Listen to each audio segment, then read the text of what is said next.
7. Uma igreja que não teme a perseguição. Olha, pessoal, que matéria maravilhosa. Lição 7. Uma igreja que não teme a perseguição. Terceiro trimestre de 2025. Nesse canal, nós aprendemos escola bíblica dominical, aprendemos a Bíblia, a palavra de Deus, e também aprendemos aula de teologia totalmente grátis. Compartilha e se inscreva nesse canal. Vamos para a aula. Lição 7. Uma igreja que não teme a perseguição. Olha aí, ó. Uma igreja que não teme a perseguição. Texto áureo. Porém, respondendo Pedro e os apóstolos disseram: mais importa obedecer a Deus do que os homens. Atos 5 e 29. O apóstolo, cheio do Espírito Santo, Pedro, disse: mais importa obedecer a Deus do que aos homens. Tá vendo, irmãos? É bíblico nós obedecer aos homens. A Bíblia diz, Paulo falando: sujeitai a vossas autoridades. Mas aqui está falando, no caso, obedecer mais a Deus do que aos homens, quando as autoridades, o governo, ele coloca leis contra a palavra de Deus. Aí sim, Pedro fala, é melhor obedecer a Deus que aos homens. Por exemplo, o governo coloca lei que homem pode casar com homem. Aí, mais importa obedecer a Deus do que aos homens. O governo coloca aborto está liberado. Aí se cumpre. Mais importa obedecer a Deus do que aos homens. E muito mais. Tá bom, pessoal?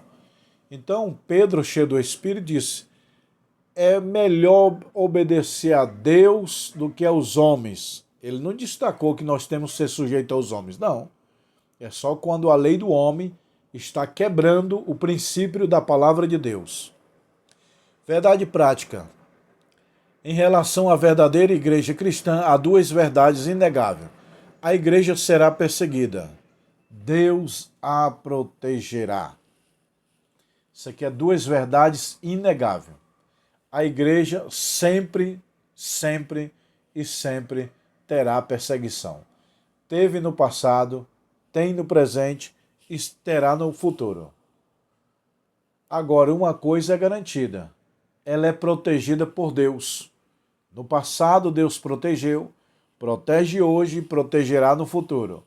Jesus disse: as portas dos infernos não prevalecerão contra a minha igreja. Então, meu irmão, se você não tem essa revista, você pode abrir aí no livro de Atos, capítulo 5, que é a nossa referência. Introdução. Atos 5 está aqui, ó. Tá vendo? Atos 5. Agora vamos para a introdução. Desde o seu início, a igreja enfrenta oposição e perseguição por sua própria natureza. Sempre a igreja vai ter oposição e perseguição, por quê? Porque ela carrega a luz, ela carrega o sal da terra, a luz do mundo. Ela brilha. Quem brilha atrai oposição. Crescimento e prosperidade, luz, o bem, atrai coisa ruim. Tu quer ficar próspero, tu vai atrair opositores. Então a igreja sempre vai ter perseguição porque ela carrega a luz, carrega o amor, carrega a graça, carrega Deus, carrega a palavra. Ela carrega o bem e o mal fica incomodado. Lembra de Caim e Abel? O mal ficou incomodado com Abel. A igreja perseguida, os perseguidores. Na Bíblia vemos que as autoridades religiosas da época dos apóstolos começaram a se opor à igreja. Os políticos e as autoridades começaram a se opor contra a igreja. Primeiro foi contra Jesus. Jesus veio e os opositores tentaram barrar Jesus. Não conseguiu. Morreu e ressuscitou vitoriosamente. Aí agora os opositores, usados, é lógico, pelo diabo, para parar a igreja. Vamos matar Jesus. Não conseguiram. Aliás, conseguiram, mas ressuscitou, né? Vamos parar. Vamos parar o ministério desse homem. Nada parou. Agora vamos matar os apóstolos, vamos perseguir os apóstolos. Quem está por trás de toda perseguição é Satanás.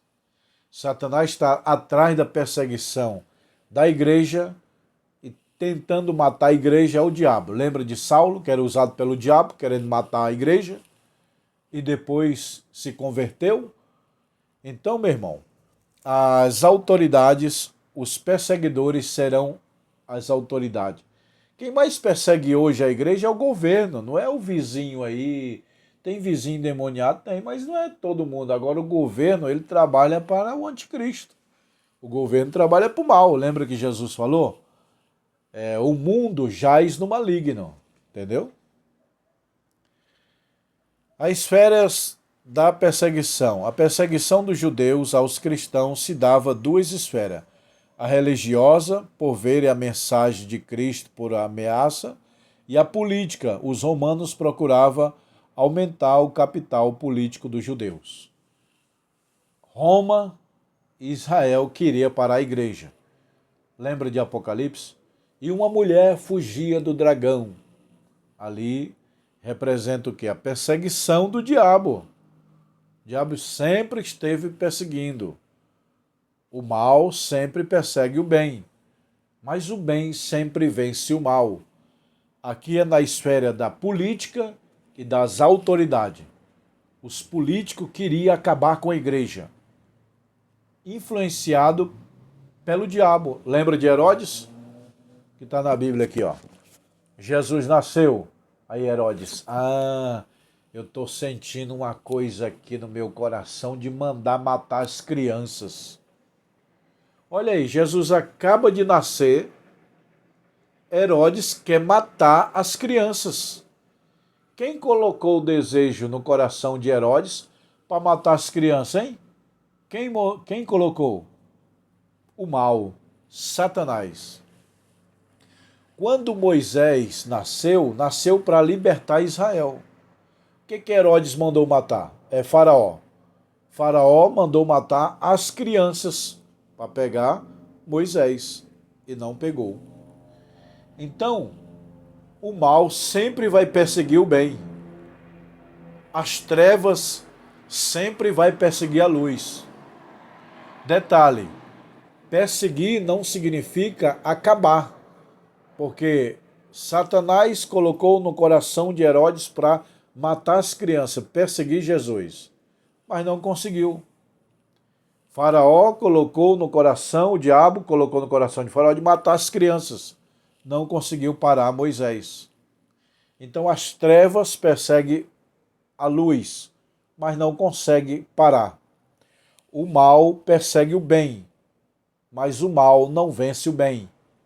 Se vencer é temporariamente, porque definitivamente o bem sempre vence o mal.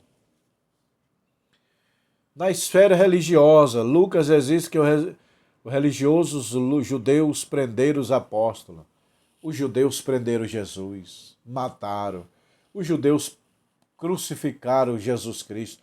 Os judeus apedrejaram Estevão, cheio do Espírito. Os judeus prenderam os apóstolos. Era povo usado pelo diabo, pelo maligno. Entendeu, meu irmão? Então, você vê, os apóstolos eram homens de oração, só faziam o bem. Os judeus não oravam. O diabo encheu o coração dele de matar os apóstolos. Mataram Paulo, mataram Pedro, Tiago, João, mataram todo mundo. Prenderam João, mataram Tiago, mataram João Batista. Entendeu? Então, meu irmão, agora eles matam até Deus permitir. Porque existe três vontades de Deus: a soberana, a condicional e a permissiva. Então, quando o diabo quer matar um cristão, ele pede permissão a Deus. Cabe Deus dizer sim ou não. Se Deus disser sim, morreu. Lembra de Jó? O diabo falou: Deus, eu vou tentar a vida de Jó. Sim ou não? Se o senhor disser não, é não. Se eu dizer sim, é sim. Vai. Deus disse vai. Então, meu irmão, tudo que o diabo faz está debaixo da permissão de Deus. Não é o diabo mata quem ele quiser. Mata quem Deus permitir. Na esfera política, vemos que a perseguição se dá na esfera estadual e na natureza mais política da esfera política. Meu irmão, política é um alvo muito forte do diabo, porque eles não têm a visão de Deus, não têm o princípio de Deus, entendeu? A igreja enfrentará a oposição. Antes, deixa eu ler isso aqui, ó, importante. A Bíblia diz que eles, os anjos, estão a serviço daqueles que hão de herdar salvação. Os anjos estão a serviço daqueles que vão para o céu. Pedro era guardado na prisão e os anjos livraram. Detalhe, pessoal, ó, tem muita gente que fala assim, a Bíblia diz que Pedro estava preso. Não é isso. A Bíblia diz, e Pedro era guardado na prisão, e aí, enquanto a igreja fazia contínua oração por ele a Deus. Observa a palavra. E Pedro era guardado na prisão. Guardado, não preso. Pedro era guardado na prisão, não preso. Quem estava preso não era Pedro, quem estava preso era os Herodes, era os judeus presos na prostituição, na idolatria. Uma vez eu ia pregar a pregação. Paulo e Silas foram presos. Não tem aquele Atos que eles começaram a pregar e a orar e o alicerce tremeu. Não tem aquela história. Era meia-noite, Paulo e Silas começaram a orar e moveu-se a prisão, lembra? Eu ia pregar isso aí. Quando eu falei assim, ó, eu vou pregar a prisão de Paulo e Silas. Aí Deus falou no meu coração, não pregue a prisão de Paulo e Silas, porque Paulo e Silas nunca estavam presos. Eles não estavam presos, meu filho. Pregue quem estava preso era Roma, na idolatria e na prostituição. Aí foi uma luz, o Espírito Santo me revelando. Eu falei, irmãos, eu não vou pregar Paulo e Silas na prisão, porque Paulo e Silas não estavam presos. Eles estavam temporariamente guardados na prisão. Quem estava preso era Roma na prostituição e na idolatria. Meu irmão, que glória aquele culto foi, glorioso. Então vamos lá, aprender mais um pouco. A igreja enfrentará oposição, a igreja sempre enfrentará oposição de um jeito ou de outro. Isso acontece porque o cristianismo bíblico, na sua natureza, acolhe a todos e também estabelece princípios que deseja seguir. Por muitas vezes é visto como antiquado. Por que a igreja sempre perseguição? Porque a igreja é luz e as trevas querem parar a luz. No mundo tem dois mundos, o mundo espiritual, o mundo do bem e o mundo do mal. O mundo do mal sempre quer parar o mundo do bem. Caim queria parar Abel. Saul queria parar Davi. Judas queria parar Jesus. E os apóstolos aqui, e os fariseus queriam parar os apóstolos. Os judeus queriam parar Jesus. Faraó queria parar Moisés. Jezabel queria parar Elias. O mal tenta parar o bem. As trevas tentam parar a luz. Mas o bem sempre vence o mal. A igreja é protegida, um anjo de Deus. Lucas destaca que um anjo, no meio da perseguição, Deus proveu o livramento dos apóstolos. A igreja não era apenas perseguida, mas também protegida. Ó, meu irmão, Jesus falou, no mundo tereis aflição, né? João, no mundo tereis aflição, mas ter de bom ânimo, porque eu venci o mundo. Então, no mundo tereis aflição. Jesus disse, no mundo jaz no maligno. Então, nós vamos ter perseguição desse mundo. Jesus falou, no mundo tereis aflição, no mundo tereis perseguição, mas ter de bom ânimo, porque eu venci o mundo. Ou seja, ele estava dizendo, eu estou com vocês. Agora sim, uma certeza, a igreja terá perseguição, mas as portas dos infernos não prevalecerão contra ela. Ó, as portas dos infernos pode perseguir, mas não pode prevalecer. Jesus disse, as portas dos infernos não poderão prevalecer. Pode lutar, pode perseguir, pode enfrentar, só não pode prevalecer, meu irmão. Nós temos uma promessa de Deus, da igreja, de ser infalível, mas nós não temos a garantia que vamos ser ausentes da perseguição. Ah, pastor, nós estamos passando por perseguição. Jesus garantiu, no mundo tereis perseguição, no mundo tereis aflição, mas tede bom ânimo, as portas dos infernos não prevalecerão contra a minha igreja.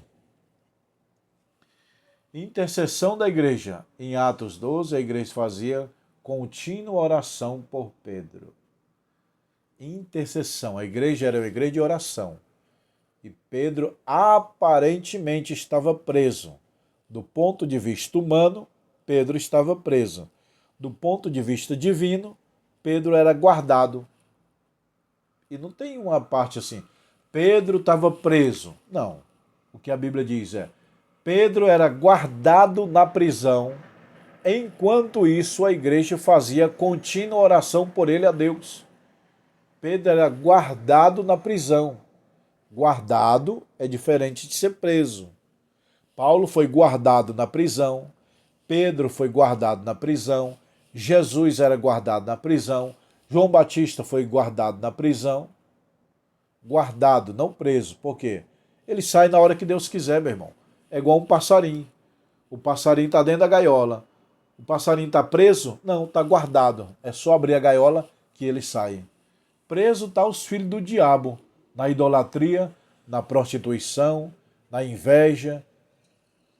Entendeu, pessoal? Preso quem está é os filhos do diabo. Caim não estava preso. Quem estava preso era Abel, na inveja.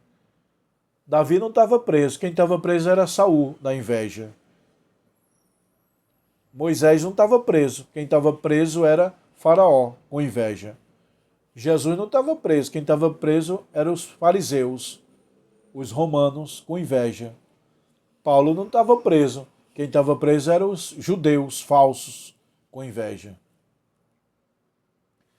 Valor da oração. Essa passagem bíblica, assim por muitas outras, mostra o grande valor de oração, enquanto o cristão orava. Olha só, Pedro estava guardado na prisão e a igreja estava orando.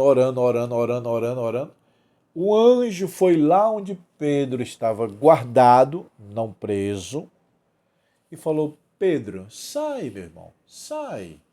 Aí Pedro, não, mas os soldados estão aí. Sai, meu irmão, sai. Que se ele vier eu mato. Sai. Aí Pedro saiu. Soldado, nem tente impedir eu tirar Pedro dessa prisão. Porque se você pensar em impedir, eu lhe mato. Então fique quietinho no seu lugar. Tá bom? Eita. O valor da oração. Essa passagem bíblica, e assim por muitas outras, mostra grande valor da oração. A oração é uma chave que abre todas as portas. A oração é uma chave espiritual. Tá bom?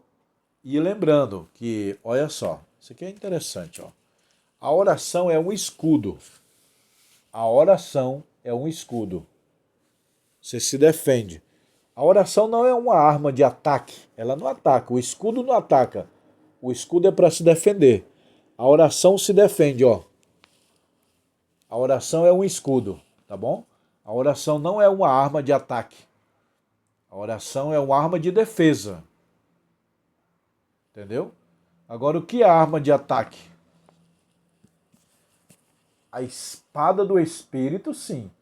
Essa é a arma de ataque. Lá vem Satanás. Aí Jesus, tá escrito, tá escrito, tá escrito. Toma, Satanás, toma, Satanás. A espada defende e ataca. Olha só. Pá, defende e ataca. Aqui é a espada. A espada do soldado serve para defender ele e atacar. Pá. Satanás, está escrito, não tentarás ser o teu Deus. Satanás, está escrito, Satanás, está escrito, Satanás, está escrito. Entendeu? Então, a palavra é a espada do Espírito. A espada se protege e ataca. Já a oração é só arma de defesa, meu irmão. Você não pode orar para Deus matar. Mata, Jesus, mata. Não. Me livra, me livra. É igual a Israel. Israel está lá em briga com o Irã. Nós estamos em 2025, em junho, e nesse momento Israel está atacando o Irã e Israel estão em briga. Israel não é o exército de ataque. Israel é um exército de defesa. Você sabia disso ou não? Vocês nunca viram Israel atacando. Nunca, nunca vão ver. Israel revida o que atacaram. Então Israel está lá bem quietinho, fazendo festa, adorando a Deus. Aí recebe bomba. Pá! Aí ele revida. Ele se defende. Israel não é um exército de ataque. Você não vê Israel. Israel atacou tal nação que estava quietinha. Não. Israel tem um exército de defesa, autodefesa. Agora, se eles forem atacados, nós somos bonzinhos, nós não vamos revidar, não. Não, tem que revidar para parar o próximo, entendeu? Para mostrar poder. Então, Israel tem um exército de defesa e não ataque, tá bom? É igual a oração, é uma arma de defesa. A oração é uma arma de defesa. A palavra é defesa e ataque. A igreja destemida, testemunho com poder. Tão logo foram libertos, os apóstolos começaram a testemunhar sua fé. De nenhuma forma se sentiram intimidados, estiveram capacitados pelo poder do alto. Então, meu irmão, a igreja que não tinha medo do diabo, medo dos judeus, de romanos. Pedro quer matar, pode mandar matar. Quer prender, pode mandar prender. Só que é melhor obedecer a Deus do que aos homens. Convicto na fé, Lucas registra a ousadia do testemunho de Pedro. Pedro era cheio do Espírito. Aí lá vem um soldado romano. Aí Pedro, o que vocês querem fazer? Vocês vão deixar eu pregar livremente? Ou vocês vão me prender? Ou vocês vão me matar? O que vocês querem? Quer prender? Prende logo. Quer deixar pregar? Prende logo. Quer matar? Mata logo. Paulo falou, o viver é ganho, o morrer é lucro. Entendeu, meu irmão? Os apóstolos eram cheios do Espírito, tinha medo de morrer, não. Hoje o cristão morre de medo. Você viu aí, pastor? Estão perseguindo a igreja, estou com medo. Você viu aí o chip, você viu aí o que o governo quer fazer, a lei diabólica. Pedro não estava nem aí, meu irmão. Pedro quer mandar matar, mata. Quer mandar prender, prenda. Se quiser deixar solto, eu vou pregar o evangelho. Conclusão. Vimos que a igreja capacitada pelo Espírito Santo enfrenta perseguição. O cristão, portanto, não deve se assustar com ela. Portanto, o cristianismo bíblico, essa é a regra, não a exceção. Ninguém gosta de ser perseguido. Contudo, as Escrituras nos previnem a respeito da religiosidade, da perseguição da jornada cristã. Nós sempre teremos perseguição. Isso não significa que o sofrimento deve ser um alvo a ser alcançado, mas devemos estar conscientes de que podemos evitar. Portanto, nosso foco deve estar em Deus, pois Ele é quem pode nos guardar e capacitar no meio do sofrimento. Perseguição vem, mas a vitória é garantida. Deus não livrou Pedro da prisão. Deus livrou Pedro na prisão. Deus não livrou Daniel da cova. Deus livrou Daniel na cova. Deus não livrou Daniel, Sadraque, Mesaque e Abednego da fornalha. Deus livrou na fornalha. Tá bom, meu irmão? Então aprenda, perseguição tem, mas a vitória é garantida. Que Deus te abençoe em Cristo Jesus. Se você gostou dessa aula, compartilha nos teus grupos e se inscreva no canal. E se você quiser fazer o curso de teologia, tem aqui, ó. Cristologia, doutrina de Cristo, teologia, doutrina de Deus, bibliologia do Antigo Testamento Novo, pneumatologia, angelologia, tá tudo aqui, ó, os livros, tá bom, pessoal? Ó, soteriologia, 20 livros é o básico, 40 livros é o bacharel. Todos esses livros eu mando pelos correios para sua casa. E nós temos também anel de teologia, ó, meu irmão. Anel fino e anel grosso, ó. Pastor, eu quero um anel grosso. Pedra ametista, tem o alfa e o ômega. A formatura é uma vez por ano. Nós entregamos os canudos de formatura, tá aqui, ó. E se você quiser o seu anel, pode comprar, sendo aluno ou não. E se você quiser os livros, me chama no WhatsApp, tá bom?